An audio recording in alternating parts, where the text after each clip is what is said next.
Ilahi anta maksudi wa ridaka matlubi atini mahabbatan wa ma'rifatan.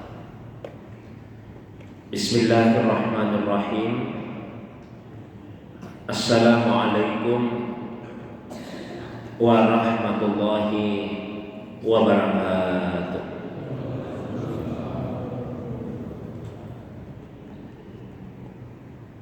Alhamdulillahilladzi arsala rasulahu bil huda wa dinil haqq liyuzhirahu 'alad dini kulli walau karihal musyrikun.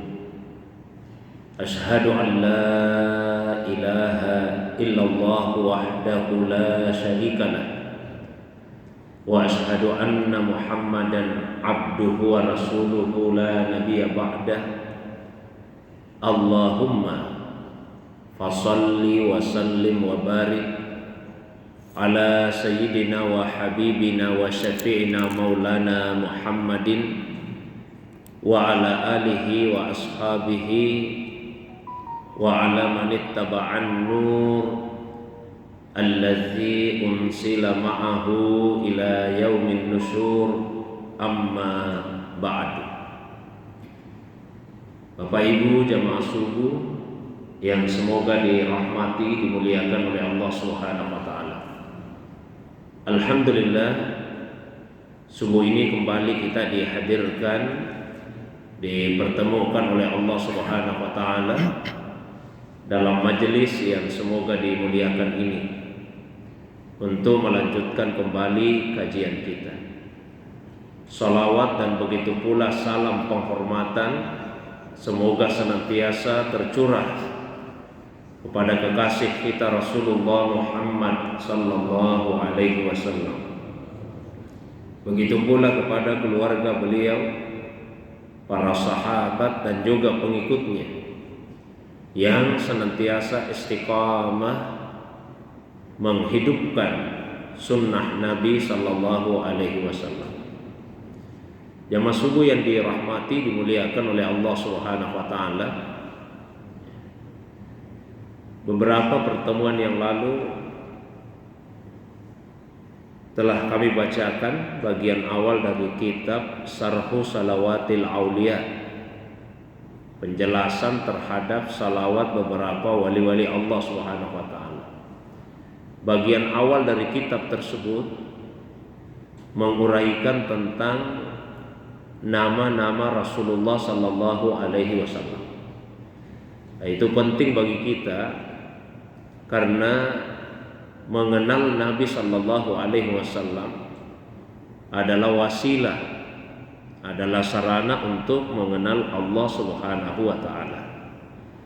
Beliau adalah barzakhiyah, perantara antara ahadiyah Allah Subhanahu wa taala dengan wahidiyah Allah Subhanahu wa taala.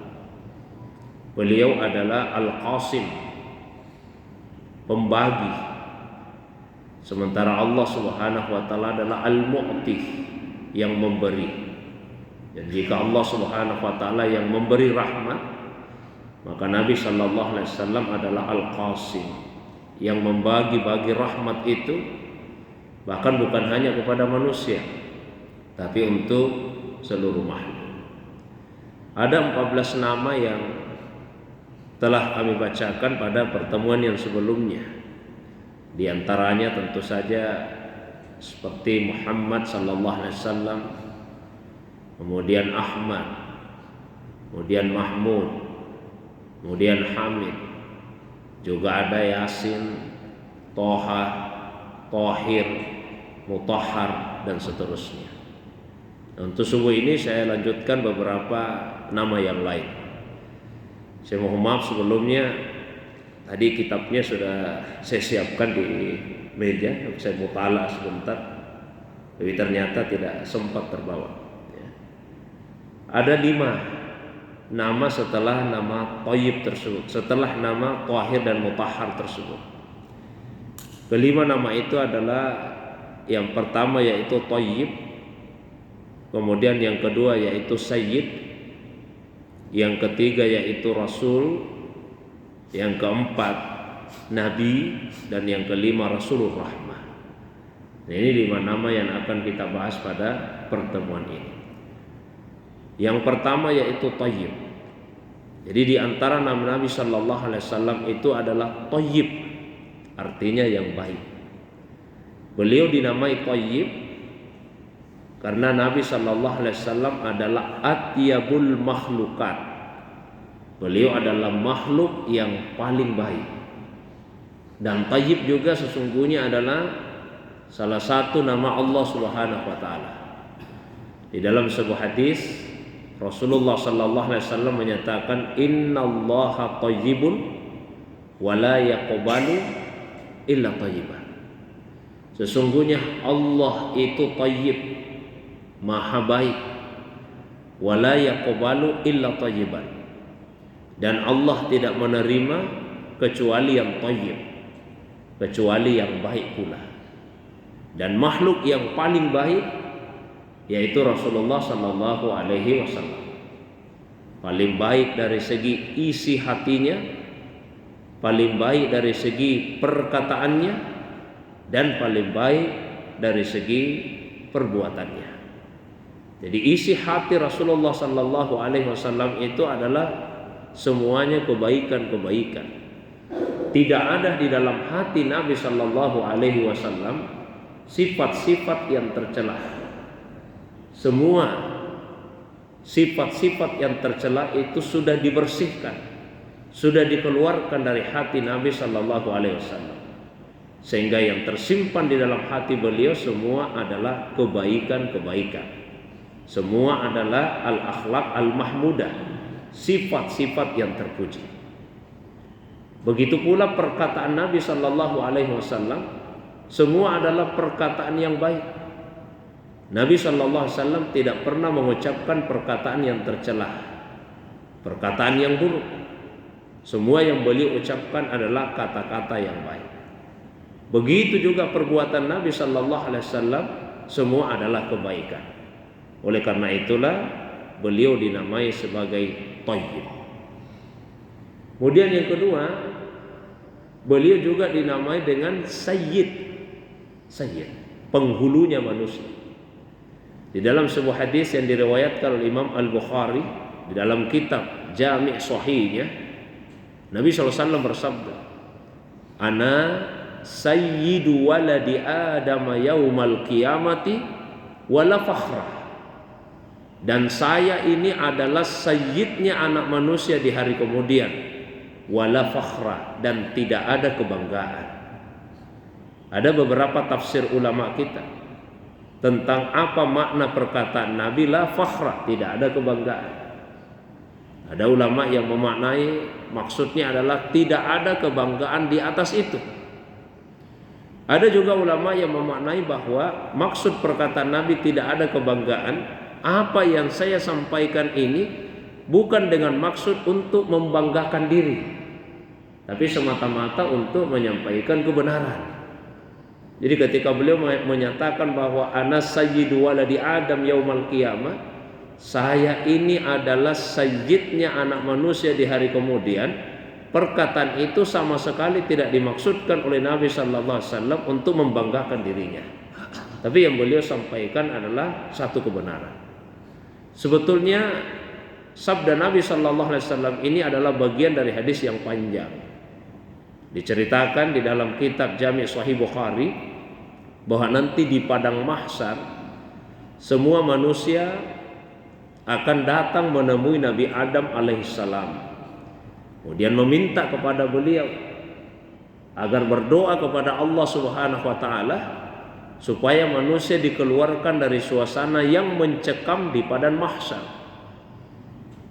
Tapi Nabi Adam alaihissalam ketika mendengar permintaan dari anak cucunya tersebut hanya berkata, nafsi, nafsi. Nah, diriku, diriku. Maksudnya saya tidak bisa urusi kalian. Ya, saya sibuk dengan mengurusi diri saya sendiri, mempertanggungjawabkan diri saya sendiri. Lalu kemudian Nabi Adam melanjutkan. Saya tidak bisa mengurusi kalian, saya hanya bisa mengurusi diriku karena saya ini malu kepada Allah Subhanahu wa taala. Saya pernah dilarang dan larangan itu saya langgar. Yang beliau maksud yaitu ketika dilarang untuk mendekati satu pohon di surga. Beliau bukan hanya mendekatinya, tapi kemudian juga mencicipi buahnya. Maka kata Nabi Adam, saya malu kepada Allah Subhanahu wa ta'ala. Lalu Nabi Adam alaihissalam mengarahkan kita untuk menemui Nabi Nuh alaihissalam. Datanglah semua manusia menemui Nabi Nuh alaihissalam. Kita bujuk beliau. Anda itu Nabi pertama di muka bumi, ya. Tentu jika kamu meminta sesuatu kepada Allah, Allah akan memperhatikan permintaanmu. Berdoalah kepada Allah agar kami dikeluarkan dari suasana yang mencekam ini. Tapi jawabannya Nabi Nuh juga sama. Nafsi, diriku saja. Saya tidak bisa bantu kalian. Loh, kenapa Nabi Nuh? Kata Nabi Nuh, saya pernah berdoa kepada Allah dengan doa yang tidak pantas. Nabi Nuh didorong oleh rasa sayangnya sebagai seorang bapak kepada anak.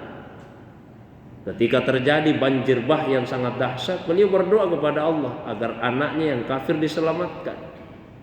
Tapi Allah kemudian dengan tegas menjawab, dia bukan keluargamu lagi. Kata Nabi Nuh, saya malu kepada Allah. Karena itu saya tidak bisa urusi kalian. Jadi bagaimana Nabi Nuh? Kata Nabi Nuh alaihissalam, datangi saja Nabi Ibrahim alaihissalam. Karena Ibrahim itu Habibullah, kekasihnya Allah, Khalilullah. Jadi Ibrahim itu Khalilullah, kekasihnya Allah. Dalam Al-Quran disebutkan wattakhadallahu Ibrahima khalila. Dan Allah telah menjadikan Ibrahim sebagai khalilnya. Datanglah kita kepada Nabi Ibrahim alaihissalam. Dan jawabannya sama, nafsi, diriku saja. Saya tidak bisa urus kalian. Nah, kenapa Ibrahim? Kata Nabi Ibrahim, saya pernah berdusta. Jadi saya malu kepada Allah Subhanahu wa ta'ala. 3 kali saya berdusta dalam seumur hidup saya. Meskipun semua dustanya itu adalah untuk kebaikan. Pertama ketika masih remaja, beliau diajak sama teman-teman sebayanya untuk pergi menyembah berhala. Maka beliau berpura-pura sakit. Jadi kebohongan ini untuk kebaikan. Tapi itu pun membuat beliau malu kepada Allah. Yang kedua ketika beliau menghancurkan patung-patung sembahan, lalu disisakan satu patung yang paling besar. Raja kemudian bertanya, apakah kamu yang menghancurkan Tuhan-Tuhan kami Ibrahim? Kata Nabi Ibrahim, bal fa'alahum kabirhum hadza. Oh, yang menghancurkan ini yang paling besar. Nah, itu kan kebohongan, Pak. Karena beliau menghancurkan, tapi yang ditunjuk patung yang paling besar. Meskipun itu dimaksudkan untuk menyadarkan kaumnya, tapi itu pun membuat beliau malu kepada Allah SWT. Yang ketiga, ketika beliau pura-pura mengakui bahwa Sarah itu adalah saudara perempuannya, padahal istrinya, untuk menyelamatkannya dari raja yang zalim pada masa itu. Jadi bagaimana Ibrahim? Kata Nabi Ibrahim, datangi saja Nabi Musa alaihissalam. Karena Musa itu adalah kalimullah, Nabi yang pernah berbicara dengan Allah Subhanahu wa ta'ala di muka bumi. Jadi jawabannya juga sama, nafsi, diriku saja. Ya. Kenapa Musa? Kata Nabi Musa, saya juga malu sama Allah karena saya pernah membunuh orang. Nabi Musa pernah membunuh orang. Ketika ada seorang laki-laki dari Bani Israel yang bertengkar dengan seorang laki-laki penduduk asli Mesir. Beliau datang memisahkan, tapi karena begitu kuatnya Nabi Musa, terpental penduduk asli Mesir itu yang kemudian mati. Nah, itu salah satu sebab yang membuat beliau lari dari Mesir, kemudian mengungsi ke negeri Madian.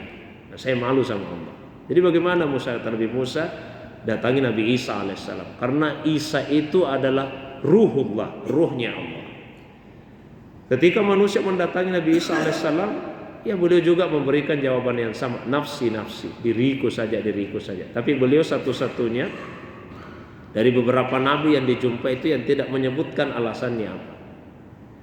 Nabi Isa kemudian mengarahkan manusia kepada Rasulullah sallallahu alaihi wasallam. Nah, nabi lah yang tidak mengatakan nafsi.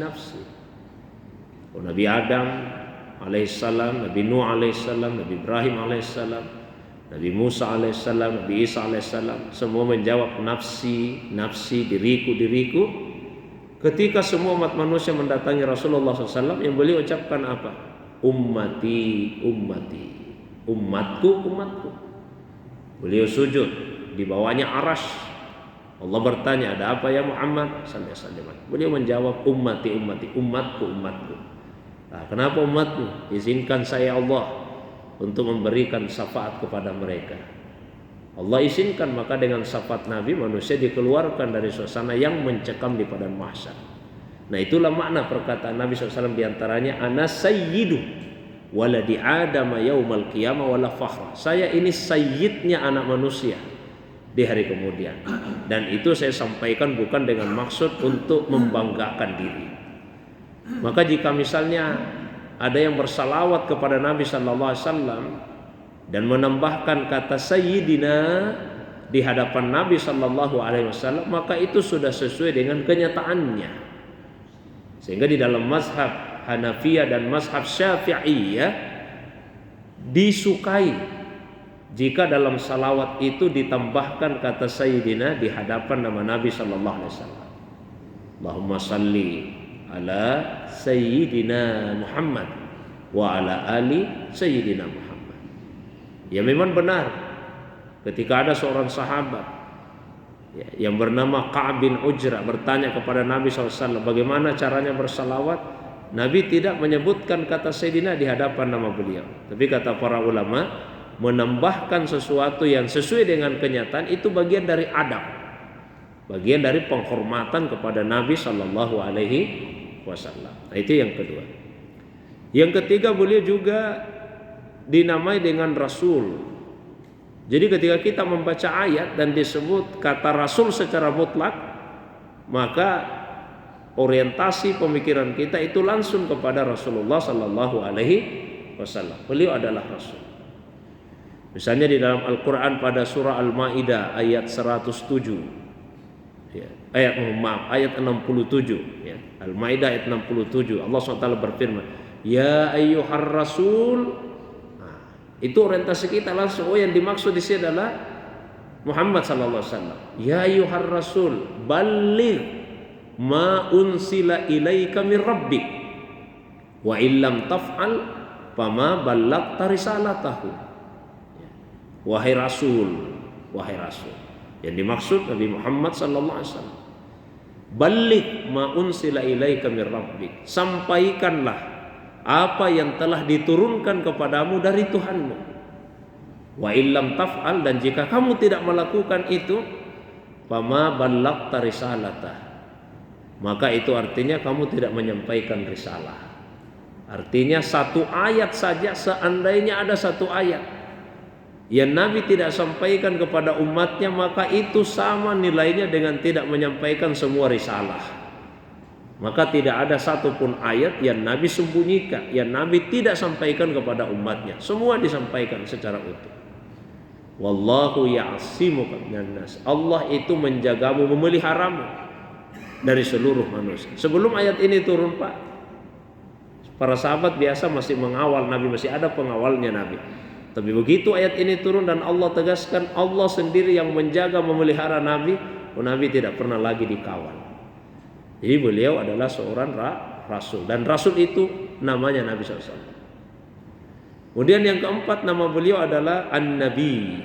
An-Nabi bisa juga dibaca dengan An-Nabi. Kalau disebut An-Nabi dari kata nubuwah. Nubuwah artinya tempat atau kedudukan yang tinggi. Kalau disebut An-Nabi dari kata naba. Naba, ada satu surah di dalam Al-Quran, surah An-Naba. Amma yatasa'alun anin naba'il azim.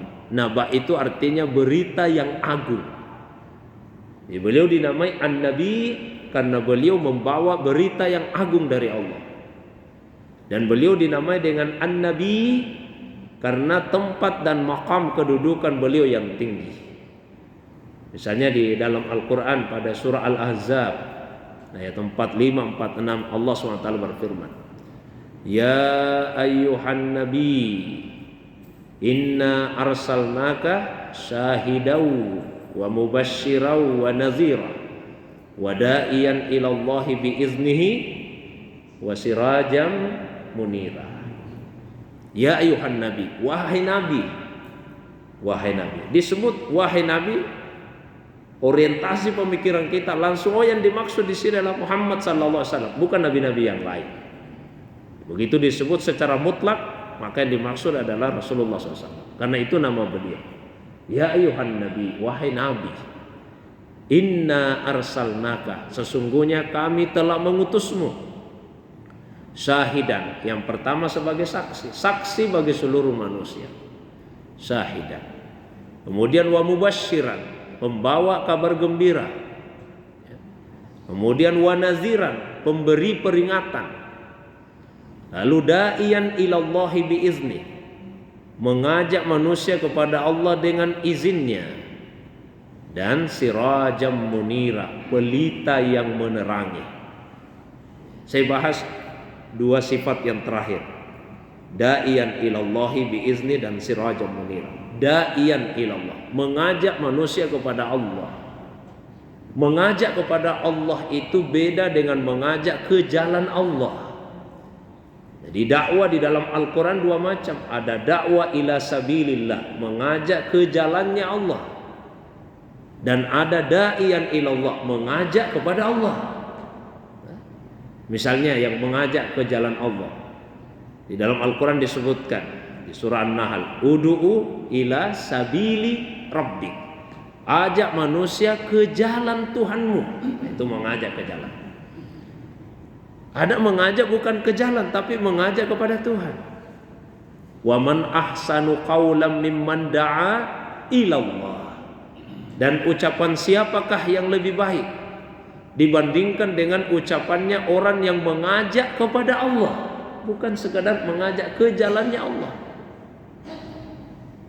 Perbedaannya, kalau da'iyan ila sabilillah, mengajak manusia ke jalan Allah, itu artinya mengajak manusia untuk melaksanakan perintahnya Allah dan meninggalkan larangannya.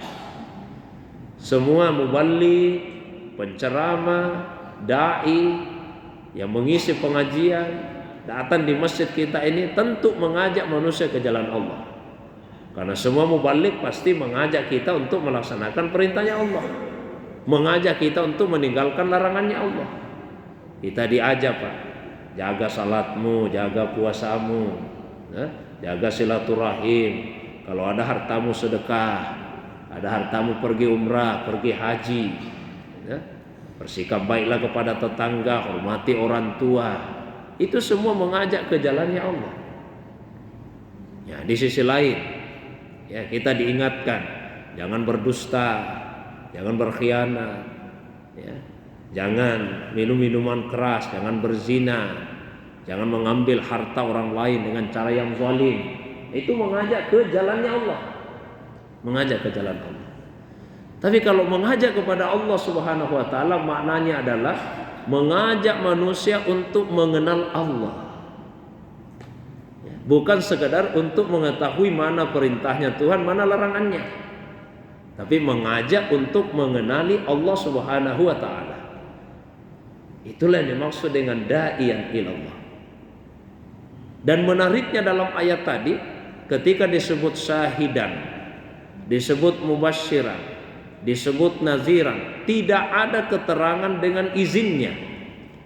Tapi ketika dikatakan da'iyan ilallah, mengajak manusia kepada Allah, langsung dikasih keterangan biiznihi, mengajak manusia kepada Allah dengan izinnya. Ini mesti ada izin, mesti ada syahadah, ada ijazah. Itulah yang kemudian di dalam ilmu tasawuf diistilahkan dengan silsilah. Ada silsilah, ada mata rantai dari Rasulullah sallallahu alaihi wasallam sampai kepada yang terbawah. Misalnya Allah Subhanahu wa taala memerintahkan kepada Nabi sallallahu alaihi wasallam untuk mengajak manusia mengenali dirinya, mengenali Allah Subhanahu wa taala. Maka Rasulullah SAW kemudian memberikan izin, memberikan ijazah kepada sahabat-sahabat tertentu untuk itu. Di antaranya beliau memberikan ijazah kepada Imam Ali karramallahu wajhah. Imam Ali karramallahu wajhah kemudian memberikan ijazah kepada beberapa muridnya, di antaranya kepada Imam Hasan Al-Basri rahimahullahu taala anhu.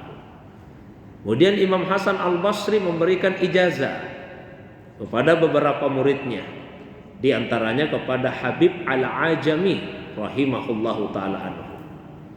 Kemudian Habib Al-Ajami memberikan ijazah kepada beberapa muridnya, di antaranya kepada Dawud bin Nusair At-Ta'i rahimahullahu taala anhu. Kemudian Dawud bin Nusair At-Ta'i memberikan ijazah kepada beberapa muridnya, di antaranya kepada Ma'ruf Al-Qarhi rahimahullahu taala anhu. Kemudian Ma'ruf Al-Qarhi memberikan ijazah kepada beberapa muridnya, di antaranya kepada Sari As-Saqati rahimahullahu taala anhu.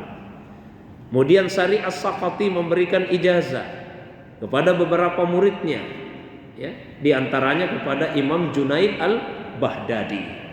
Nah, Imam Junaid Al-Baghdadi inilah yang digelari sebagai Sayyidu hadhihi ta'ifah, penghulunya para ulama tasawuf.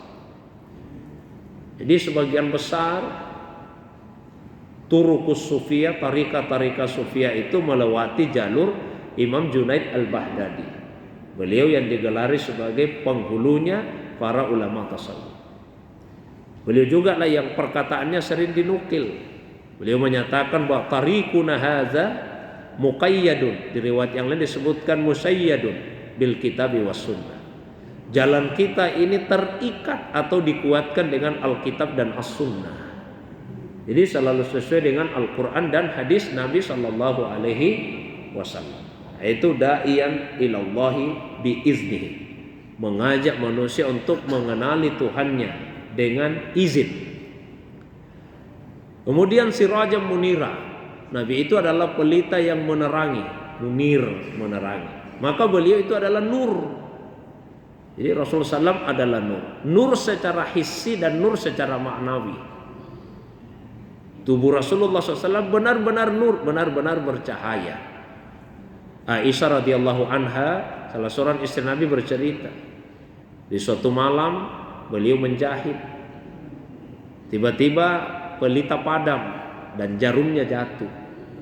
Maka beliau tidak bisa menemukan jarum tersebut, dicari tidak ketemu. Tidak lama kemudian datanglah Rasulullah sallallahu alaihi wasallam. Kedatangan Nabi membuat ruangan yang tadinya gelap menjadi terang, karena Nabi itu nur, cahaya. Akhirnya dengan mudah Aisyah menemukan jarum yang jatuh tersebut. Itu secara hissi. Beliau juga adalah nur secara maknawi. Secara maknawi dinamai nur karena beliau membawa cahaya yang mengeluarkan manusia dari kegelapan, aneka macam kegelapan, menuju kepada satu cahaya. Beliau juga adalah nur, ya, nur yang pertama diciptakan oleh Allah SWT. Di dalam kitab Sirrul Asrar yang ditulis oleh Sultanul Auliya Syekh Abdul Qadir Al-Jilani, dikemukakan beberapa riwayat.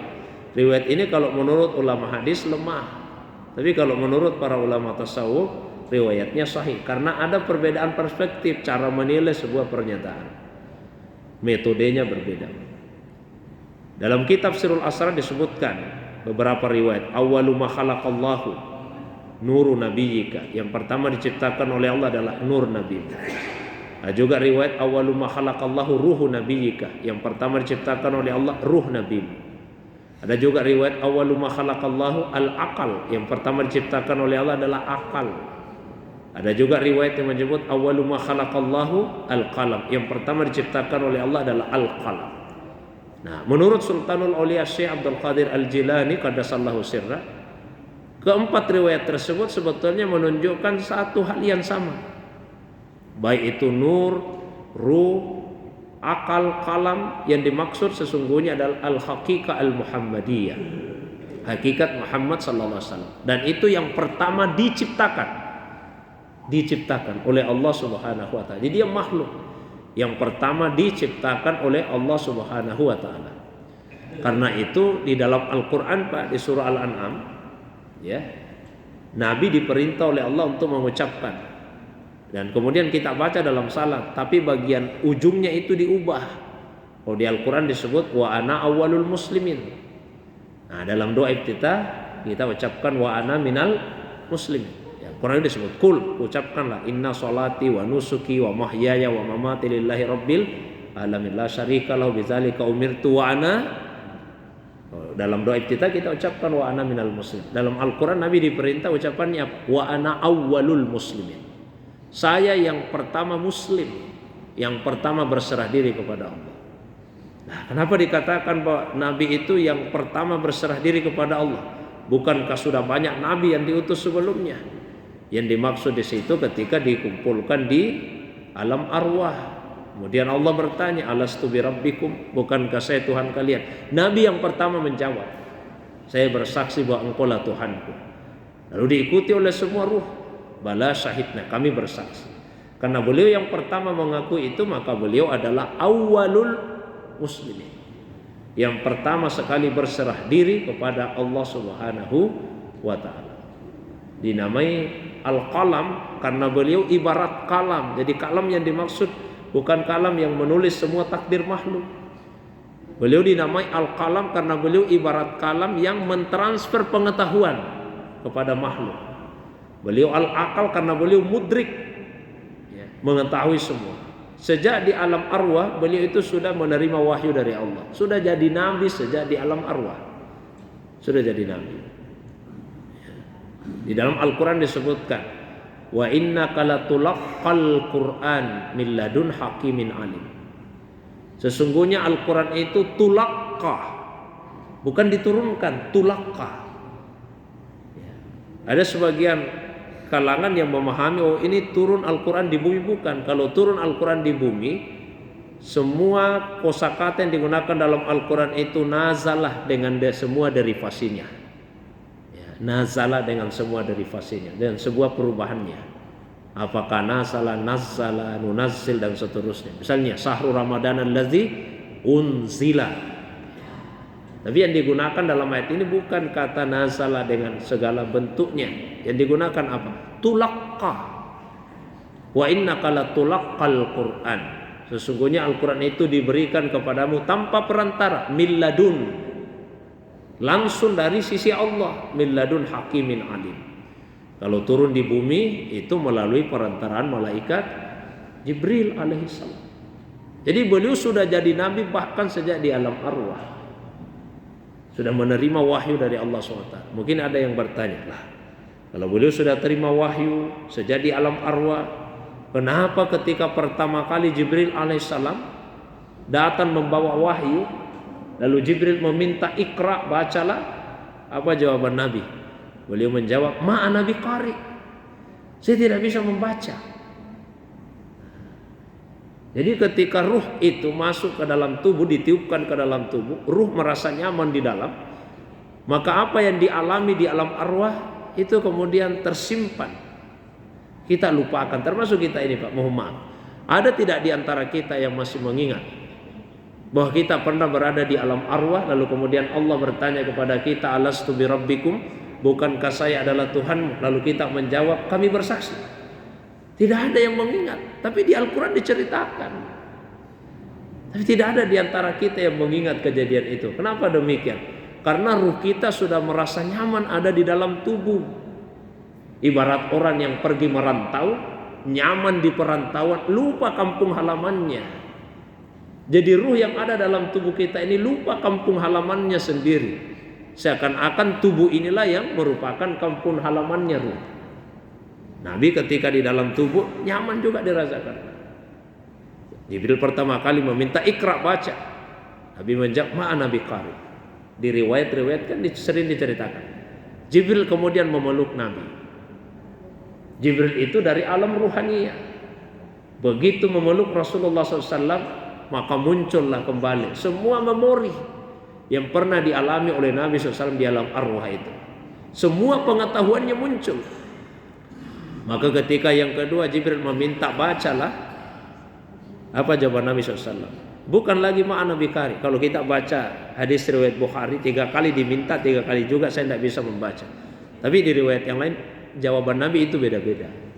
Yang pertama Nabi katakan ma'ana bikari. Yang kedua yang Nabi sebut apa? Apa yang akan saya baca.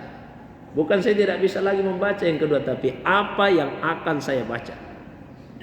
Ma'akra, apa yang akan saya baca. Karena semua pengetahuan itu sudah kembali. Nabi ingat semua. Nah, dipeluk lagi oleh Jibril. Lalu diminta yang ketiga, ikra, bacalah.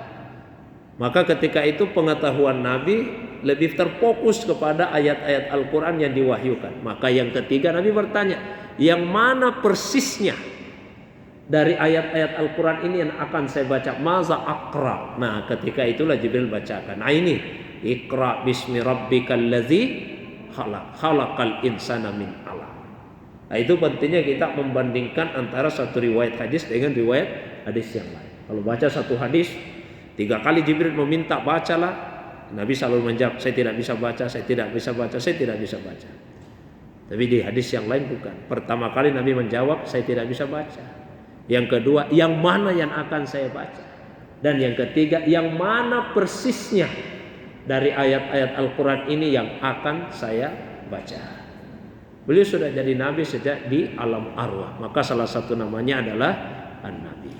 Yang terakhir, 5 saja ya untuk subuh ini. Nama Nabi yang kelima adalah Rasulur Rahmah atau Nabiur Rahmah. Di surah Al-Anbiya ayat 107, wa ma arsalnaka illa rahmatan lil alamin. Di hadis juga disebutkan, pernah ada seorang laki-laki yang terganggu penglihatannya. Datang ke Nabi minta, ya Rasulullah, doakan supaya saya bisa melihat. Kata Nabi, kalau kamu sabar dengan keadaanmu itu lebih baik. Karena orang itu Pak, kalau dicabut, diambil penglihatannya dan dia sabar, dalam hadis kursi Allah berfirman, saya akan mengganti kedua matanya itu dengan surga. Kalau dia sabar. Ada orang yang buta, dia sabar dengan kondisinya, Allah akan ganti dengan surga. Nah, kata Nabi, kalau kamu sabar itu lebih baik. Tapi kata sahabat tadi, tidak ya Rasulullah, saya juga mau melihat ini, doakan saja saya Rasulullah.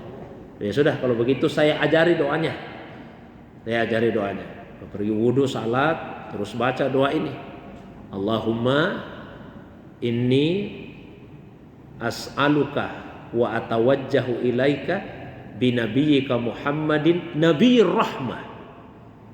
Allahumma ya Allah, inni as'aluka, saya meminta kepadamu, wa atawajjahu ilaika, dan saya tawajjuh, saya menghadap kepadamu, bi nabiyyika, dengan perantaraan nabimu Muhammadin, yaitu Muhammad sallallahu alaihi wasallam, Nabi rahmah, Nabi pembawa rahmat. Jadi penggalan doa ini menunjukkan juga kepada kita tentang disyariatkannya untuk bertawassul kepada Nabi dalam doa.